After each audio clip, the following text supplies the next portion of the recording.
Olá, boa noite. Com um pouquinho de atraso, com um pouquinho de delay, estou aqui. Eu não podia deixar de fazer esse Berosca News para falar sobre o caso que obviamente está pautando aí todas as redes sociais toda essa semana, né? Eu estava participando de um outro evento, já é o segundo hoje, e é por isso que eu tive esse atraso. Mas bem-vindas e bem-vindos. Se você mora no Brasil, bem-vinda e bem-vindo. Você conhece essa birosca em que a gente vive. Mas aqui eu queria só abrir um parênteses. A gente é realmente uma birosca, mas a gente pelo menos consegue finalizar as eleições, mesmo votando errado, a gente consegue finalizar as eleições em poucas horas. Porque eu vou te contar que sistema bizarro é esse das eleições dos Estados Unidos, né? Mas vamos falar da nossa própria birosca, né? O caso que a gente tem para tratar é um caso muito sério, né? Eu não vou entrar aqui no mérito sobre se o juiz estava certo ou não de absolver o réu do processo de estupro da blogueira lá de Florianópolis. Todo mundo sabe qual caso que é, eu não vou explicar aqui. A minha questão aqui diz respeito à forma como esse processo foi conduzido desde a fase de inquérito e, obviamente, aquela audiência bizarra que aconteceu. Sobre a forma como esse processo foi conduzido, eu queria lembrar, né, chamar a atenção que, na verdade, no Brasil existe um cliente típico para o sistema penal. E aquele não era um cliente típico do sistema penal. E como não era um cliente típico do sistema penal, todas as garantias constitucionais magicamente aparecem quando é assim. Porque quando é uma pessoa acusada de tráfico de 8 gramas de maconha, nenhuma daquelas garantias constitucionais aparecem e o Ministério Público não pede absolvição. Então, pelo contrário, ele pede condenação pela pena mais alta se bobear. Esse caso é um caso em que houve problemas na produção de provas, em que houve troca de promotor, o promotor inicial que pediu a condenação foi substituído por um outro que acabou pedindo a absolvição. Eu não vou aqui entrar no mérito, o porquê disso, mas eu queria chamar a atenção no sentido de que a seletividade do sistema penal faz com que, obviamente, aquele cara seja inocentado. O sistema penal não é feito para prender gente branca e rica. O sistema penal é feito para prender gente preta e pobre, não é? E quando eu estou dizendo isso, estou fazendo, obviamente, uma crítica, tá, gente? E aí é bom colocar um aviso que eu estou fazendo uma crítica, que, obviamente, ele não deveria ser assim, mas ele é assim. Então, é óbvio que aquele cara seria inocentado, né? E eu duvido muito que se quem tivesse feito se quem tivesse cometido o crime de que aquele réu foi acusado fosse, ao invés de ter sido aquele réu, tivesse sido o faxineiro naquele mesmo evento, se ele não teria sido condenado, né? É claro que isso é um se que não existe, mas é um se baseado nas estatísticas. Se você pegar a estatística de quem é preso e condenado no Brasil, você vai ver que a chance daquele réu ser condenado era muito pequena desde o início. Esse é um primeiro ponto que eu queria chamar a atenção, não é? A seletividade do sistema penal. O fato de que o sistema penal não é feito para prender pessoas de bem como aquela dali.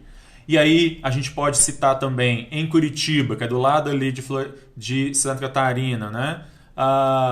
O caso daquele político que estava com um carro desgovernado e matou não sei quem, e que o processo dele também não dá em nada. A gente pode falar também do Thor Batista, filho do Ike Batista, que estava com seu carro Ferrari, sei lá qual, a não sei quantos quilômetros por hora, atropelou e matou um ciclista e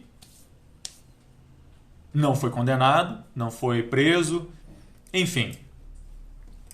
É óbvio, porque o sistema penal... E aí, eu não estou dizendo que houve corrupção, não estou dizendo que ninguém pagou ninguém aí, não. Até porque a gente não tem elementos para falar isso. O que eu estou dizendo é, não há vontade do sistema, né? Para esses casos, ao contrário, há toda uma série de garantias constitucionais que eu defendo como constitucionalista que sou, mas eu defendo essas garantias constitucionais para todo mundo.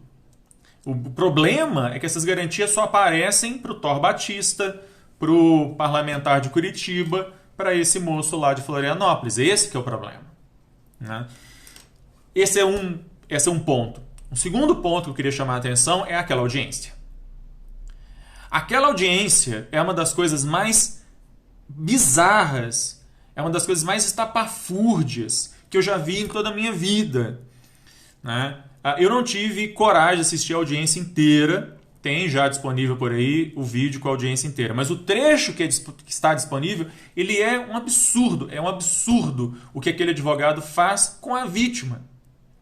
E nem me venha dizer que a Constituição garante a inviolabilidade do advogado. A Constituição não garante nenhum direito absoluto, para começo de conversa, e a Constituição não garante o direito de um advogado se comportar daquela forma. E eu sou advogado, falo como advogado que sou. Revitimizando a vítima. Qual o recado que aquele processo dá para todas as mulheres desse país? Lembrando que no ano de 2019, a cada 8 minutos, uma mulher sofre estupro no Brasil. Qual o recado que o Judiciário e o Ministério Público de Santa Catarina dão para as mulheres desse país? Não denunciem. Sofram caladas. Sejam estupradas e não denunciem. Porque se você denunciar, a delegacia de polícia vai te tratar mal, se você não for para uma delegacia de mulher. O IML vai te tratar mal, vai te questionar. E se você chegar a ter um processo, o Ministério Público e o juiz, se não forem eles mesmos a te maltratarem, eles vão ficar omissos enquanto o advogado faz aquela cena dantesca de questionar a moça por causa de fotos que não tem nada a ver com o processo, e mais, de dizer que ela, como blogueira, ela faz coisas assim, como aquele processo, para se promover. Isso é muito sério. Ele disse que tudo que ela falou é mentira e que o que ela estava fazendo ali era apenas para se promover. E em nenhum momento o Ministério Público e o Judiciário e o juiz intervêm ali para impedir a revitimização dela. Ela foi revitimizada. Ela foi vitimizada quando ela sofreu a agressão que sofreu.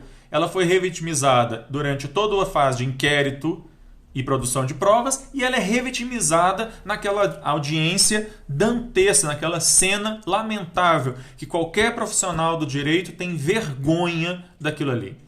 Vergonha por ser advogado, eu tenho nesse momento, por ser homem e advogado. Vergonha daqueles que são juízes e promotores. Espero que também estejam com vergonha, e toda a advocacia e todos os profissionais do direito estejam com vergonha, porque aquilo é inaceitável.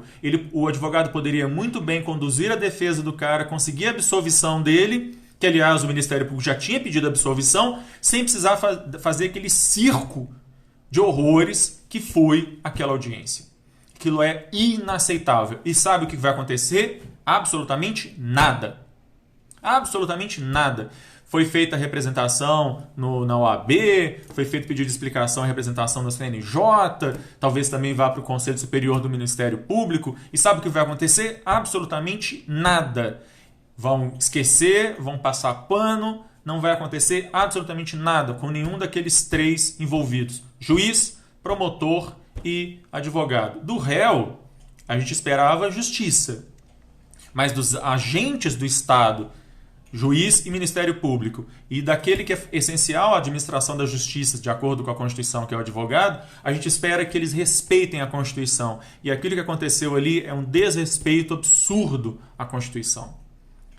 E um desrespeito absurdo à pessoa, independente da Constituição, independente do direito, um desrespeito absurdo, uma violação absurda à dignidade da pessoa humana.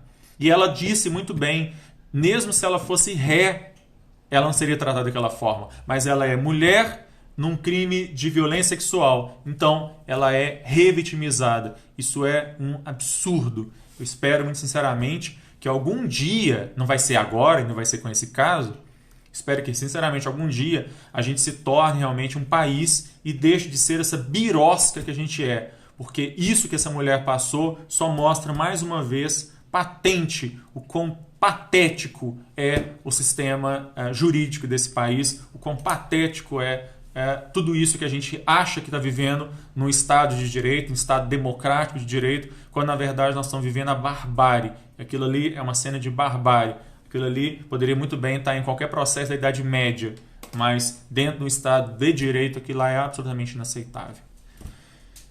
Bom, eu acabei despejando um monte de coisa aqui, porque na verdade esse é um caso que me mexe bastante comigo, porque no final das contas eu sou dessa área, né? Sou da área do direito e me solidarizo com todas as mulheres desse país que todos os dias ao saírem de casa pensam 302 vezes na roupa que vão vestir para que elas não sejam, para que elas sofram menos assédio ou sofram menos qualquer forma de violência, porque infelizmente se sofrerem violência não vou poder contar com o sistema judiciário, com o sistema jurídico desse país. É essa birosca em que a gente vive. Eu vou ficando por aqui. Obrigado a todas e todos que tiveram paciência de assistirem aqui agora.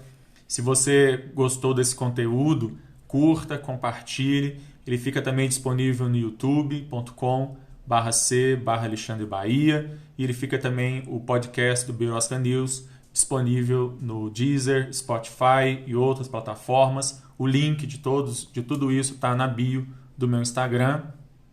Eu vou ficando então por aqui. Segunda-feira eu volto para falar de mais alguma coisa maluca, absurda, estapafúrdia que acontece nessa birosca que a gente vive. Tchau.